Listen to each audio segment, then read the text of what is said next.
মাহি দেখছে এখন টিভি। তো আমি বসে বসে কী করব সেটাই ভাবছিলাম। অন্যদিন আমি এই সময় কালকে সকালে যে রান্না টান্না করব সেগুলো গুছিয়ে রাখি। আজকে শরীরটা প্রচণ্ড অসুস্থ, সেই কারণে আমি সেগুলো করতে পারছি না। বলে মাম্মা। তো এখানে বসে বসে আমি মাহির জন্য কিছু কাজ এগিয়ে রাখলাম, চলো তোমাদেরকে দেখাই।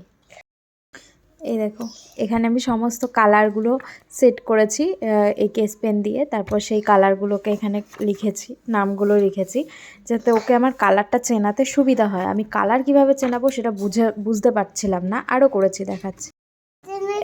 দেখো এখানে সব ক খগুলো লিখেছি বড় বড় করে, যদিও বইতে আছে কিন্তু বইতে কি দেখাবো আচ্ছা। আর বইয়ের মধ্যে তো নানান রকম জিনিস দিয়ে লেখা থাকে, তো আমি ভাবলাম চলো এইভাবে লিখি, তাহলে ওর মনোযোগ দিতে সুবিধা হবে। আর এখানে হচ্ছে এই অওয়া লিখেছি আমি, আরও আছে দেখাচ্ছে। আর এই মাঝখানে এগুলো তো মাহি দাগ দিয়েছে। হ্যাঁ, আর এখানে 1 2গুলো লিখেছি, এই যে আরও আছে এদিকে, এখান থেকে শুরু করে এই এই এই ফিনিশড আরও দেখাচ্ছি। আর এখানে এই একে চন্দ্রগুলো লিখেছি, এই যে। ব্যাস, আজকে এইটুকুই করেছি।